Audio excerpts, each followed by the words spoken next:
The cruelest lies are usually told in conference rooms with glass walls. At 9:03 on a rainy Tuesday morning, Naomi Carter walked into the 23rd floor of Sterling Dynamics carrying a paper cup of coffee she never got to finish. By 9:10, security would escort her out of the building she had spent 6 years helping build. The entire office had gone strangely quiet when the email arrived. Mandatory executive meeting. Attendance required immediately. Naomi remembered the way people avoided eye contact as she stepped into the conference room, the pale glow of Manhattan bleeding through the floor-to-ceiling windows behind the executives. The city looked cold that morning. Gray skies. Wet streets. Yellow cabs crawling through the rain 30 floors below. Her manager, Daniel Mercer, stood beside the screen with his jaw tight and his expensive navy suit perfectly pressed. He did not ask Naomi to sit down. That was the first sign something was wrong. "Miss Carter," he said sharply, "before we begin, is there anything you'd like to confess?" Naomi blinked once. "Excuse me?" A slideshow appeared behind him. Confidential client files. Account transfers. Timestamps. Her name highlighted in red at the top of every page. A low murmur spread across the room. Naomi felt every pair of eyes land on her at once. "You illegally transferred protected client information outside the company network," Daniel continued. "This breach could have cost Sterling Dynamics millions of dollars." Naomi stared at the screen in disbelief. "That's not true. We have digital records." "Then the records are wrong." The vice president folded her arms without even looking at Naomi. "This is extremely disappointing." Naomi's heartbeat slowed instead of rising. That was what happened when shock became too heavy for panic. She looked around the room searching for one person willing to say this didn't make sense. One person willing to remember she had worked weekends, holidays, late nights past midnight without complaint. But nobody spoke. Nobody moved. Because in corporate America, silence was often more valuable than honesty. Daniel clicked to the next slide. "Effective immediately, your employment with Sterling Dynamics has been terminated." Naomi felt the words hit harder than she expected. Not because of the job itself, but because her mother's hospital insurance was attached to it. Because rent in Brooklyn was due in 9 days. Because she had done everything right and it still wasn't enough. "You're making a mistake," she said quietly. Daniel's expression never changed. "Security is waiting outside." Naomi looked down at the untouched coffee still warming her hands. Then she placed it carefully on the conference table so nobody would see her fingers shaking. Across the room, a man she had never seen before sat near the windows in complete silence. Mid-30s. White. Dark charcoal suit. Expensive watch. Calm eyes that never left her face. Unlike everyone else in the room, he didn't look uncomfortable. He looked observant. Naomi had assumed he was another investor or consultant. Sterling brought rich men into meetings all the time. Most never noticed people like her. But this man noticed everything. As Naomi turned toward the door, Daniel spoke again. "And Miss Carter?" She stopped walking. "You should be grateful we're not pressing charges." A few people lowered their eyes. Someone near the back actually sighed with relief, as if the humiliation alone should have satisfied her. Naomi swallowed the pain rising in her throat and lifted her chin anyway. "The truth doesn't disappear just because powerful people are afraid of it," she said softly. Then she walked out of the room alone while the rain slammed harder against the glass behind her, and the silent man near the window watched her leave without saying a single word. Naomi did not realize how cold New York felt until she stepped outside without a job to return to.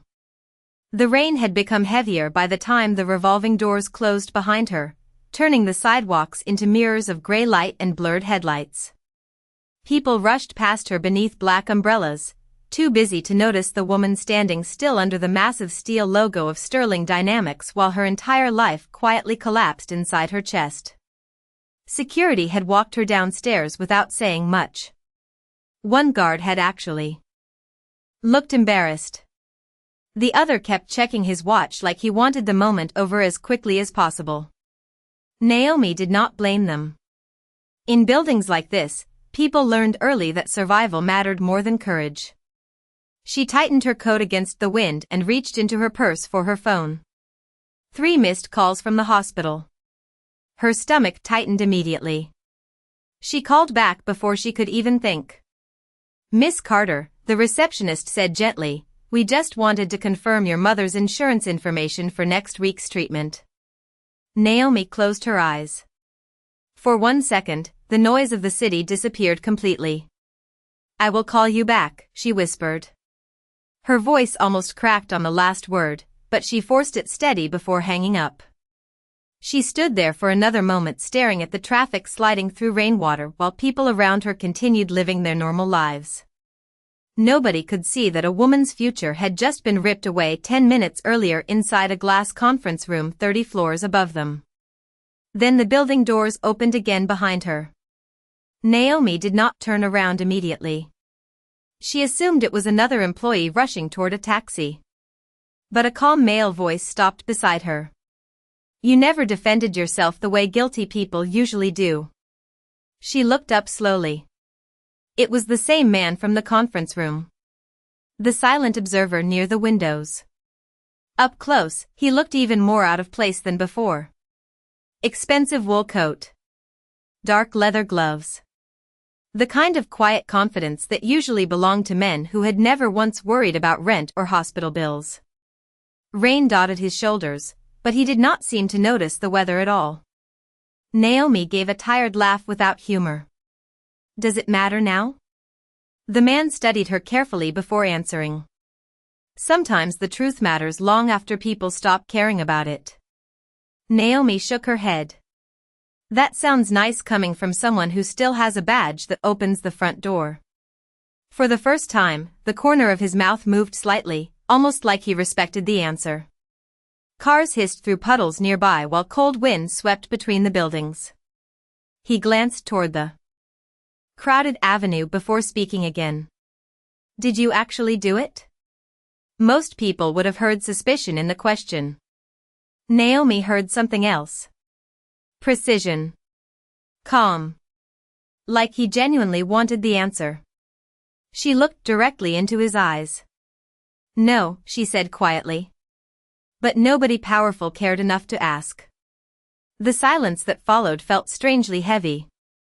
Not awkward. Just honest. The man nodded once, almost to himself. Then he reached into his coat pocket and handed her a plain white business card with nothing except a phone number embossed in silver letters. No company logo. No title. No name. Naomi frowned. "What is this?" "If Sterling Dynamics contacts law enforcement," he said calmly, "call before you answer anyone." Naomi stared at the card, confused. "Why would you help me?" The man looked back toward the towering glass building behind them. High above, lights still glowed inside the executive floor where her career had just ended. Because people become careless when they think they have already won. Before Naomi could respond, a black car pulled smoothly to the curb beside them. The driver stepped out immediately and opened the rear door without saying a word. Naomi watched the stranger button his coat slowly against the rain. "Wait," she said. "I do not even know your name." The man paused for only a second. "Ethan," he replied. Then he disappeared into the car while Naomi stood frozen beneath the storm holding a blank white card that somehow felt heavier than everything she had lost that morning. By 6 o'clock that evening, the executive floor at Sterling Dynamics looked nothing like the cold courtroom Naomi had walked out of that morning. Crystal glasses clinked beneath warm amber lights while catered trays of steak sliders and champagne moved through the room. Someone had ordered live jazz. Laughter drifted through the open lounge beside the skyline windows as if nothing ugly had happened there only hours earlier. Daniel Mercer raised his glass near the center of the room, smiling wider than he had all week. To closing the Halstead contract, he announced proudly. And to removing unnecessary risks before they become disasters. A few people laughed. Too quickly at the joke. Others exchanged nervous glances before lifting their drinks anyway. Corporate loyalty was often just fear wearing expensive clothing. Near the back of the room, Claire Holloway from Human Resources leaned toward another executive and lowered her voice. Do you think she will try to sue? The executive shrugged. With what money? More laughter. Quiet this time. The kind people used when they wanted to feel less guilty about something ugly. Daniel loosened his tie confidently. Naomi Carter is finished. By tomorrow morning, nobody in this industry will touch her resume. Several employees nodded, relieved to hear certainty in his voice. Because certainty made people feel safe, even when it was built on lies. Across the room, Ethan Whitmore stood alone beside the windows overlooking the rain-soaked streets of Manhattan. He had barely touched the whiskey in his hand. While the others celebrated, he watched reflections move across the glass with the same calm expression he had worn all day. Daniel finally approached him with a polished smile. Mr. Whitmore, I hope today did not create a negative first impression. Ethan glanced at him mildly. First impressions are usually the honest ones. Daniel laughed nervously, unsure whether that was criticism. Well, fortunately the situation was handled quickly. Ethan swirled the amber liquid once in his glass. Quickly is not always the same thing as correctly. The sentence landed harder than Daniel expected. For a brief moment, the room around them seemed quieter. Daniel forced another smile. The evidence was undeniable. Ethan turned his attention toward the skyline again. Interesting choice of words. Daniel frowned slightly. Excuse me? Undeniable, Ethan repeated calmly. People tend to use that word when they are trying very hard not to invite questions. Before Daniel could respond, Ethan reached into his pocket and removed his phone. One message glowed across the screen from his private cybersecurity director. Security archive restored. File modifications detected. Ethan read it once without changing expression. Then he slipped the phone away slowly. Daniel was still speaking, unaware. Anything had shifted beneath his feet. Frankly, removing Naomi may have saved the company millions. She had become emotionally unstable over the last few months. Ethan finally looked directly at him. Because her mother was receiving chemotherapy treatments? Daniel froze for half a second. Too long. Ethan noticed. Powerful men always noticed pauses. I believe compassion is important, Daniel replied carefully. But business decisions must remain objective. Ethan studied him in silence long enough to make Daniel uncomfortable. Then he asked quietly, do you know what destroys corporations faster than financial loss? Daniel swallowed. What? Arrogance, Ethan answered. Across the lounge, music continued playing while executives laughed near the bar, completely unaware that the atmosphere had already changed. Ethan could feel it clearly now. The missing pieces. The rehearsed accusations. The fear beneath Daniel's confidence. Something inside Sterling Dynamics had been rotting long before Naomi Carter walked into that conference room. And somewhere buried beneath deleted files and polished lies was the reason they had been so desperate to get rid of the only person who refused to play along.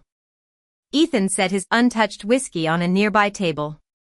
I think I will spend the next few days reviewing internal operations personally. Daniel blinked. Personally? Yes. Ethan adjusted the cuff of his suit calmly. I find that honesty becomes much easier to recognize when people are no longer expecting to be examined. For the first time that evening, Daniel Mercer stopped smiling.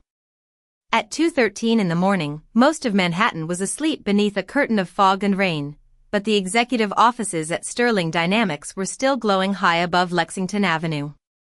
Ethan Whitmore stood alone inside the private cybersecurity division with his suit jacket folded over one arm while lines of restored server data illuminated the dark room in pale blue light. The head of cybersecurity, a tired man named Victor Hale, adjusted his glasses nervously as file after file scrolled across the monitors. "We recovered the deleted archive 40 minutes ago," Victor explained. "Carefully. Somebody cleaned it professionally. Whoever did this knew exactly what they were looking for." Ethan remained silent. His attention stayed fixed on the screen where Naomi Carter's employee credentials appeared beside dozens of unauthorized data transfers. At first glance, the evidence still looked convincing. Too convincing. That was the problem. Real mistakes were messy. Human. Imperfect. Fabricated evidence usually looked polished enough to survive only shallow inspection. Ethan noticed things most people missed because billion-dollar companies were rarely destroyed by obvious lies. They collapsed because intelligent people chose convenience over truth. "Show me the access timeline again," Ethan said calmly. Victor pulled up another window displaying timestamps from the previous month. The alleged breach occurred over several nights between 1 and 3 in the morning. Ethan studied the records without blinking. Naomi Carter was physically inside the building during all these access points? Victor hesitated. That is where things become strange. Ethan looked at him. Victor enlarged another screen. Security badge records appeared beside the server activity logs. Naomi's badge had not entered the building during 3 of the 4 alleged breaches. Ethan's expression did not change, but the room suddenly felt colder.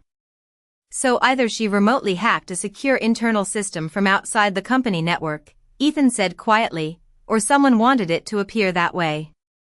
Victor swallowed. There is more. He clicked another file open. Surveillance footage from the 23rd floor appeared on screen. The hallway outside the executive data office. Empty. Quiet. A timestamp blinked in the corner.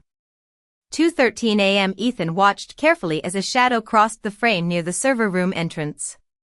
Then the footage glitched violently for 3 seconds before returning to normal. Victor paused the screen.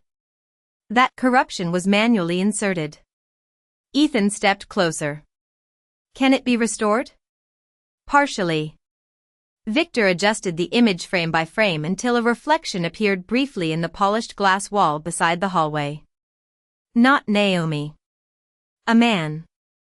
Tall. Broad. Shoulders. Expensive watch visible beneath a rolled shirt cuff. Ethan recognized the watch immediately because Daniel Mercer wore the same silver Swiss chronograph every day. The silence inside the room became dangerously heavy. Victor lowered his voice instinctively. Sir, if senior leadership was involved, Ethan continued staring at the frozen image. People become reckless when they believe nobody above them is paying attention. He remembered Naomi standing in the rain outside the building hours earlier, holding herself together through pure dignity while executives upstairs celebrated her destruction with champagne and live music. Most people would have begged. Cried. Broken apart publicly. Naomi Carter had simply told the truth and walked away with her head high. Ethan respected that more than most men respected power. Victor cleared his throat carefully. There is one more thing you should see. He opened an internal compliance report hidden inside encrypted folders. Ethan scanned the document slowly. $40 million tied to offshore client transfers connected to the Halstead contract. Approval signatures from senior executives. One line near the bottom caught his attention immediately. Employee review pending, Naomi Carter. Status, non-compliant. Ethan's eyes darkened slightly. Suddenly everything made sense. Naomi had not been removed because she was weak. She had been removed because she refused to cooperate. Daniel Mercer had not framed a disposable employee. He had eliminated the only honest person standing between Sterling Dynamics and a catastrophic fraud investigation. Ethan closed the file slowly. Outside the skyscraper windows, thunder rolled across Manhattan while rain streaked against the glass like blurred silver lines. "Do not inform anyone we found this," Ethan said quietly. Victor nodded immediately. "Understood." Ethan picked up his jacket and headed toward the door. "And Victor?" "Yes, sir?" Ethan paused briefly without turning around. "Tomorrow morning, I want every internal communication involving Naomi Carter preserved before somebody else decides to erase the truth again." Naomi Carter had spent 6 years building a reputation strong enough to survive pressure, impossible deadlines, and rooms full of executives who underestimated her the moment she walked in. What she never expected was that the very thing protecting her integrity would become the reason powerful people decided she had to disappear. The next morning, sunlight spilled weakly across her small Brooklyn apartment while unopened bills covered the kitchen counter beside a cold cup of coffee. Naomi sat quietly at the edge of the couch, still wearing yesterday's sweater, staring at the white business card Ethan had given her. No company name. No title. Just a phone number pressed into thick paper expensive enough to feel out of place in her hands. Her mother's voice drifted softly from the bedroom. "Naomi? Did you leave early for work already?" Naomi closed her eyes briefly before standing. "No, Mom. I am home." She walked into the room, forcing a calm smile onto her face. Patricia Carter looked smaller lately. Chemotherapy had taken weight from her frame but not warmth from her eyes. "You never come home this early," Patricia said gently. Naomi adjusted the blanket near her mother's shoulders. "Long meeting yesterday." Patricia studied her daughter carefully, the way mothers always did when silence carried more truth than words. "Something happened." Naomi looked away toward the window where rainwater still clung to the fire escape outside. She wanted to say she was fine. Wanted to protect her mother from another worry. But exhaustion finally cracked through the walls she had been holding up since yesterday morning. "They fired me," she whispered. Patricia's expression fell immediately. "Oh, sweetheart." Naomi sat beside her slowly. "They said I leaked client data." "That is impossible."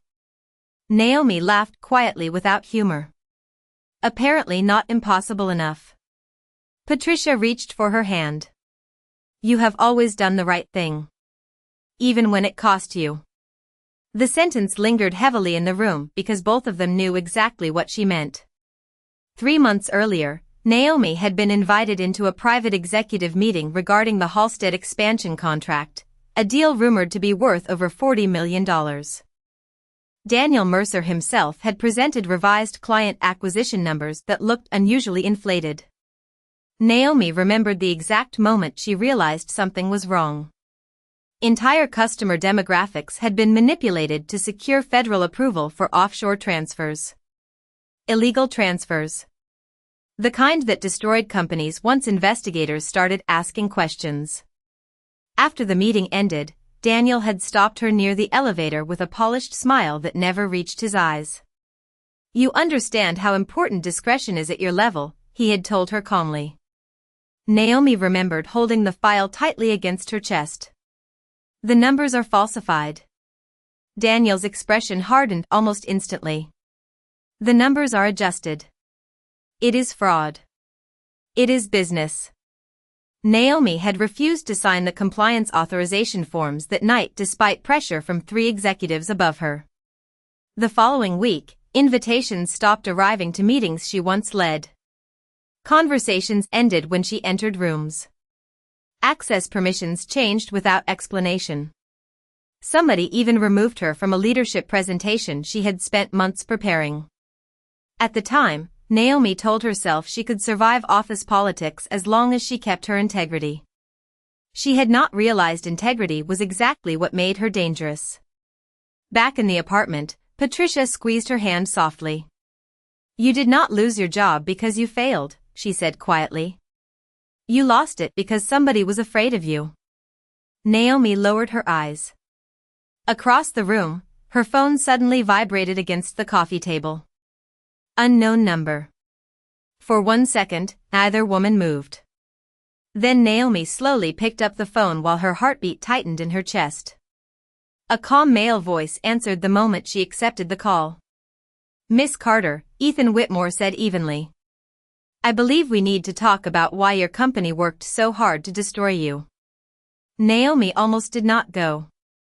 For 2 full days after Ethan Whitmore called her, she replayed every possible outcome inside her head while New York moved around her without slowing down.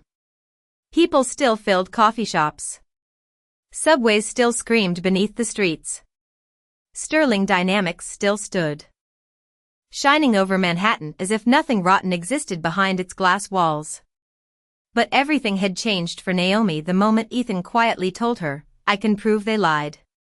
They met in a private restaurant overlooking the Hudson River just after sunset on Friday evening. The place was quiet, elegant, the kind of restaurant where conversations stayed soft and waiters somehow appeared before anyone needed them.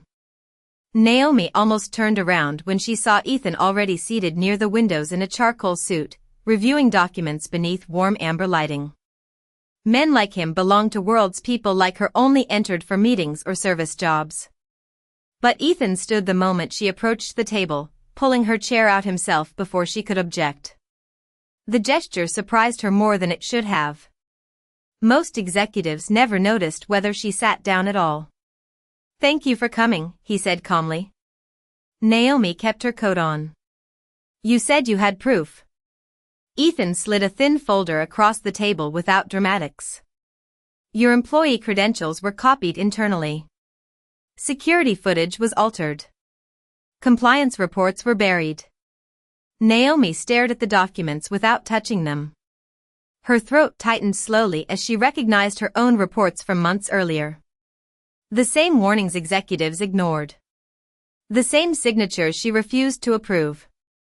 Daniel Mercer tried to force this contract through before federal auditors reviewed the transfer records, Ethan explained evenly.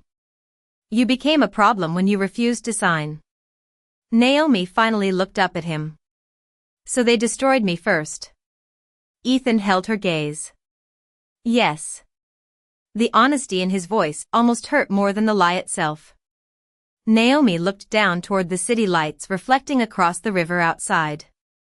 "Do you know what the worst part was?" she asked quietly. "Not losing the job. Not even the humiliation." Ethan remained silent. "It was realizing how quickly everyone decided I was disposable."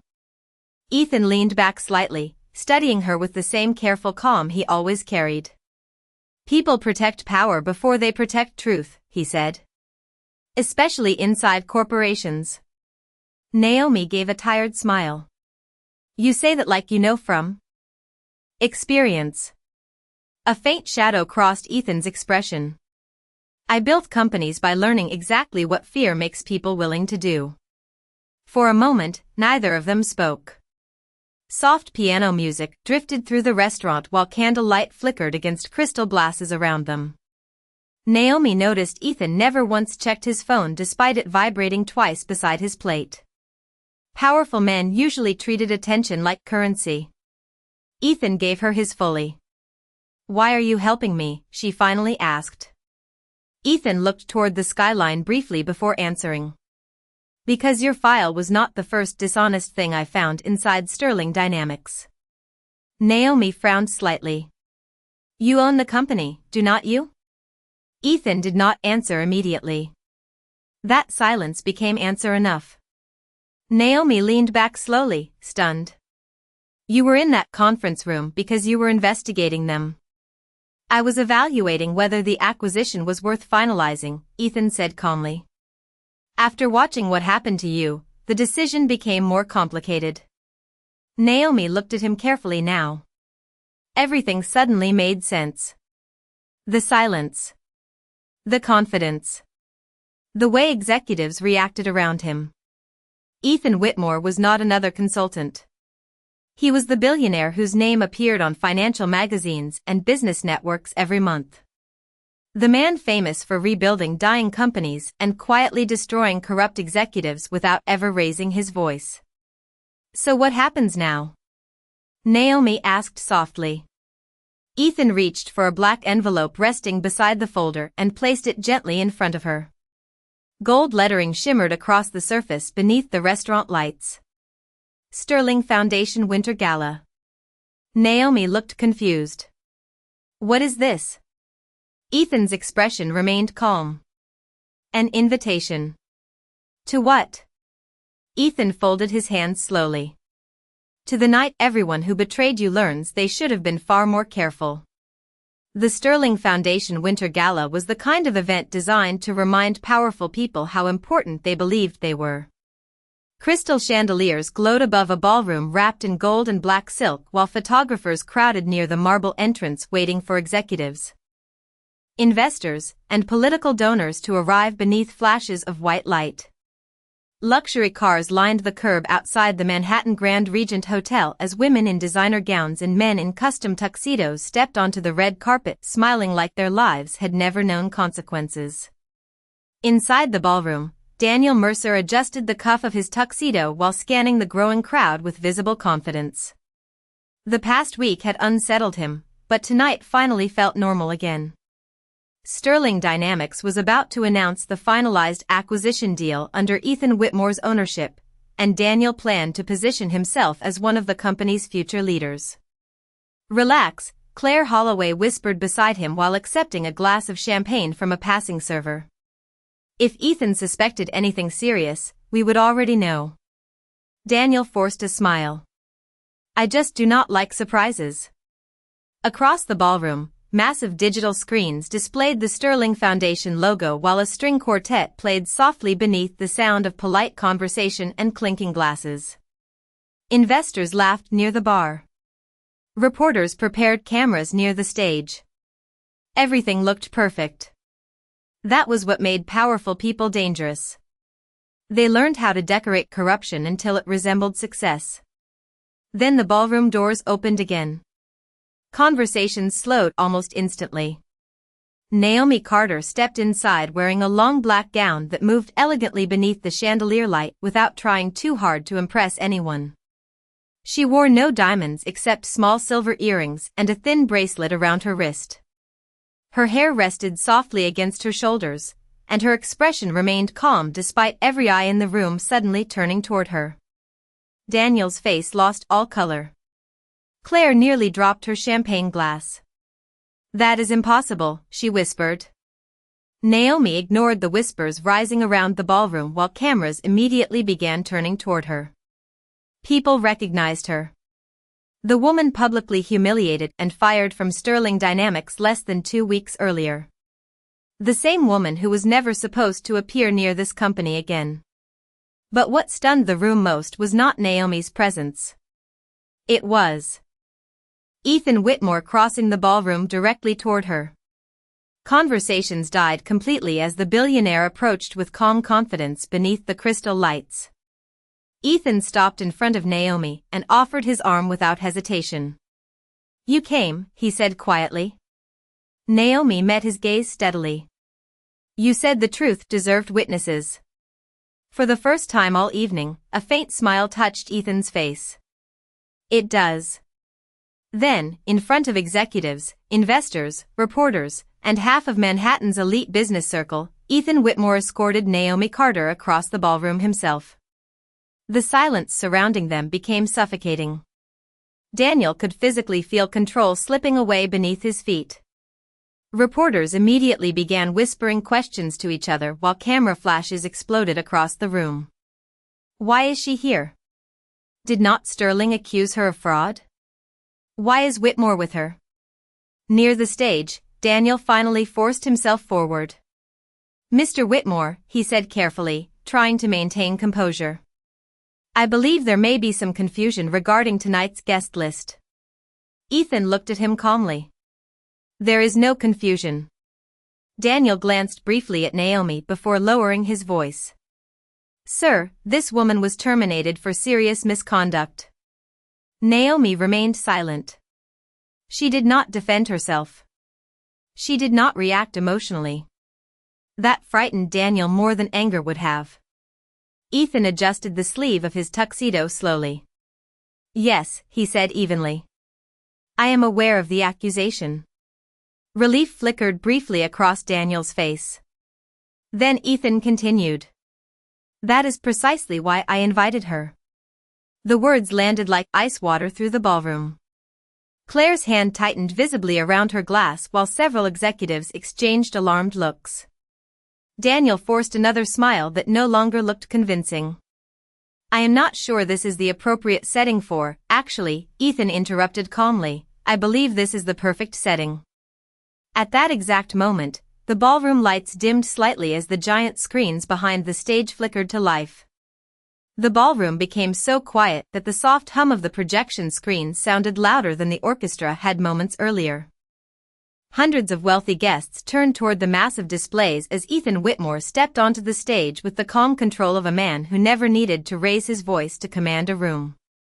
Naomi stood several feet behind him near the edge of the stage, her black gown catching the low golden light while reporters instinctively moved closer with cameras already recording. Daniel Mercer remained frozen near the center aisle, every muscle in his body visibly tense beneath his tuxedo. Ethan adjusted the microphone once before speaking.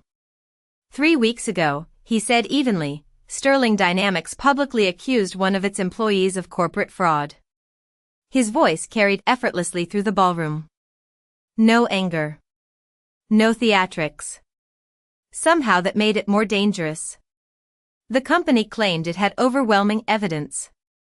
Several executives shifted uncomfortably in their seats. Ethan glanced briefly toward the audience. Tonight, I would like to discuss what happens when powerful people mistake manipulation for intelligence. A ripple of nervous whispers spread across the room. Then the first video appeared on the screens behind him. Security footage from the executive hallway at Sterling Dynamics. Timestamp, 2:13 a.m. The ballroom watched in silence as the recording glitched before stabilizing frame by frame. Gasps broke out almost immediately when the reflected image became clear enough to identify Daniel Mercer entering the restricted data office alone. Daniel's face drained completely of color. This footage was altered before internal investigators reviewed it, Ethan continued calmly. Someone worked very hard to ensure Naomi Carter appeared responsible for crimes she did not commit. Reporters immediately began scribbling notes while flashes exploded across the ballroom. Claire Holloway whispered something frantic beside Daniel, but he barely seemed to hear her anymore. Ethan pressed a small remote in his hand. Another screen appeared. Internal compliance reports. Offshore transfer approvals. Signature requests. Email chains buried inside encrypted files. Naomi recognized the documents instantly because she had spent months trying to stop them from being approved. Ethan's voice never changed. Federal compliance regulations were knowingly violated during the Halstead expansion negotiations. Miss Carter refused to authorize fraudulent data transfers connected to the contract. The room erupted into stunned murmurs. One investor near the front actually stood up in disbelief. That is impossible, someone whispered loudly. Ethan looked directly toward Daniel now. Is it? Daniel finally stumbled forward. This is completely out of context, he snapped, sweat visible along his forehead despite the cold ballroom air. You do not understand how corporate negotiations work. Ethan remained perfectly still. I understand them very well. Another screen illuminated behind him showing deleted internal messages restored from Sterling's servers. One sentence appeared enlarged across the ballroom in bright white letters. Remove Carter before audit review. Signed by Daniel Mercer. A collective gasp swept through the crowd so sharply it almost sounded physical. Claire closed her eyes. Several board members immediately began whispering to legal counsel seated near the stage. Daniel looked around desperately as if searching for someone willing to save him the same way nobody had saved Naomi weeks earlier. But fear had changed sides now. Ethan stepped away from the microphone slowly. Some people believe power protects them from consequences, he said quietly. What it actually does is make the consequences public. At that exact moment, hotel security, and 2 federal investigators entered through the ballroom doors. Nobody spoke. Nobody moved. The entire room watched silently as Daniel Mercer's confidence finally collapsed beneath the weight of his own corruption. But Naomi never smiled. She never celebrated. She simply stood there beneath the chandelier light with calm dignity while the people who destroyed her slowly realized the truth had returned carrying far more power than any of them expected. By the time the gala finally ended, midnight rain had returned to Manhattan like a quiet curtain falling over the city. Luxury cars disappeared one by one from the Grand Regent Hotel while reporters flooded business networks with breaking headlines about Sterling Dynamics, federal investigations, and the shocking public collapse of several senior executives. Inside the now nearly empty ballroom, workers removed champagne glasses and folded linen tablecloths beneath dimmed chandelier light. The orchestra had long since stopped playing. Naomi stood alone near the windows overlooking Park Avenue, watching rain slide across the glass in silver lines. For the first time in weeks, the pressure crushing her chest had begun to loosen. Not because Daniel Mercer had been exposed. Not because people suddenly believed her. But because she no longer felt invisible. Behind her, footsteps approached slowly across the marble floor. Naomi already knew who it was before Ethan spoke. Most people would still be celebrating. Naomi kept her eyes on the city below. Most people would have celebrated a long time ago. Ethan stopped beside her, his reflection appearing faintly in the dark glass beside hers. He had removed his tuxedo jacket, and for the first time since she met him, he looked less like a billionaire executive and more like a man carrying exhaustion he rarely allowed others to see. "You never asked for revenge," he said quietly. Naomi folded her arms gently against the cold window. Revenge does not give people their peace back. Ethan looked at her carefully. "Then what does?" Naomi thought for a moment before answering. "Being able to look at yourself afterward without shame." The silence between them settled softly instead of awkwardly. Somewhere downstairs, thunder rolled faintly beyond the streets while headlights moved through rain below like blurred rivers of light. Ethan reached into the inside pocket of his vest and removed a small silver keycard along with a folded document. He handed both to Naomi without explanation. She frowned slightly before opening the paper. Her eyes widened almost immediately. Executive Director, Corporate Ethics and Compliance Division. Sterling Global Holdings. Naomi looked up slowly. "What is this?" Ethan rested one hand loosely in his pocket. "Your new office is on the 31st floor." Naomi almost laughed from disbelief. "You cannot be serious." "I have never been more serious." She stared down at the offer again. The salary alone looked unreal. Full medical coverage. Leadership authority. Direct access to executive review boards. Everything she lost had somehow returned larger than before. "Why me?" she asked softly. Ethan answered without hesitation. "Because companies survive financial losses every day. What they do not survive is losing people with integrity." Naomi looked away again, emotion tightening quietly behind her ribs. Weeks earlier she had walked out of Sterling Dynamics carrying humiliation, fear, and a cardboard box while people watched her like she was disposable. Tonight the same city looked completely different. Not kinder. Not softer. Just clearer. Ethan stepped closer to the window beside her. "You were right, you know." Naomi glanced at him. "About what?" "The truth." He looked out toward the storm-covered skyline. "It does not disappear just because powerful people are afraid of it." Naomi smiled faintly for the first time all evening. A real smile this time. Small. Honest. Ethan noticed immediately. "There is one more condition," he said calmly. Naomi narrowed her eyes slightly. "I knew there was a catch." The corner of Ethan's mouth moved almost imperceptibly. You are no longer allowed to underestimate your own value. Naomi shook her head softly, still smiling despite herself.